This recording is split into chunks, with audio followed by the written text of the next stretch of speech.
All right, good morning, guys. Saturday morning early here.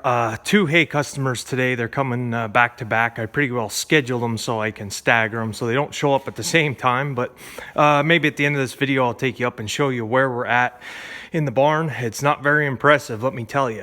On today's schedule, I want to winterize my sprayer. We've got some cold nights coming up and I don't want that thing to freeze, so we're going to try to winterize that. I might have to unwinterize it because I do want to do some fall spraying and then re-winterize it at a later date, but for now it's just going to be sitting here. So I want to get the antifreeze in it, so that's one of the jobs. The second job, I had to put this other wagon upstairs to get it out of the way for now, but it's in the way to load hay.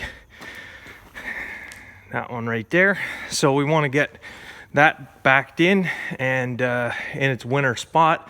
So a little bit of rearranging here. Like I say, somebody made the comment, I'm always rearranging the shed. Well, like I said, one door and no other way to get stuff in or out. So we're going to work at that today. And got some grass to mow, all kinds of little jobs, again, that add up to a whole day's worth of work. So I'll take you along. All right, hey, customer number one, he's going to be running late, so I just flip-flopped him. I'll have number two come and then get him loaded and out of here. And then, anyway, I got to go run some errands first. I forgot a few things.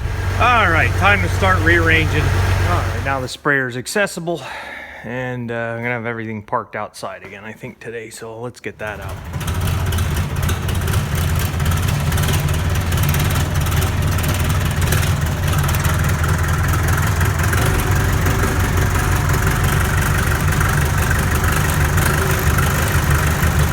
All right, so winterizing a sprayer. I took you guys through this 2 years ago and 1 year ago.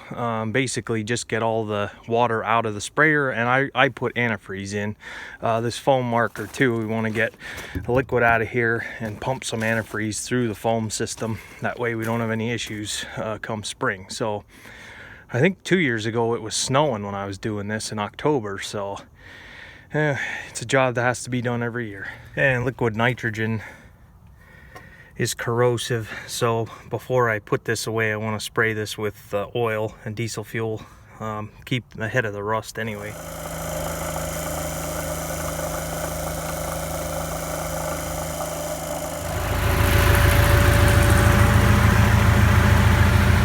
All right, 1:30 in the afternoon. I got one hay customer taken care of. Got the shed now finished and complete for winter time, so I'm sorry you guys won't be able to see me rearrange it anymore, but anyway, that should be good. All I have to do is bring over that little generator yet and the snow plow for the Polaris, but we're hopefully a little ways away from that. So that's all done. I went up on the look at some crops up on top, and things are drying down. The beans are still a little wet yet, and the corn isn't very far. The custom guys have been rolling. They got two combines going in soybeans right now, so that's good. That'll, with two of them running, they'll be making some excellent progress. My neighbor, and let me come back with you. All right, so my neighbor dropped off some corn for me to look at. This is from his. He's made good progress so far, he said, and wanted me to look at this. Now his was planted 3 weeks ahead of mine, so I'm not sure. Now we both do something different with our fertility program,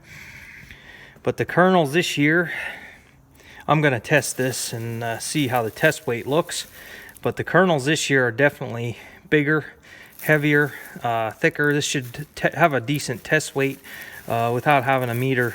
Testing moisture is tough. I'd say this is probably 15, 14, somewhere in there. So that's where we're at with his. I'll get that tested for him. So like I said, 3 weeks. He's 3 weeks ahead of me. He started shelling already, so we're close, and won't be too much longer. So we'll see. He said he was doing 160 plus in some spots, so that's good to know. Also, like I say, he's usually ahead of me, so I can pretty well tell how my crop's going to look compared to his. Now granted, like I say, we both have totally different fertility programs, and I like to top dress. So we'll see how we do, and fingers crossed. Anyway, all right, I got grass to mow yet and a lot of trimming to do, so that'll be basically the rest of my day. So I'll leave you guys there. Thanks for coming along, and as always, thanks for watching.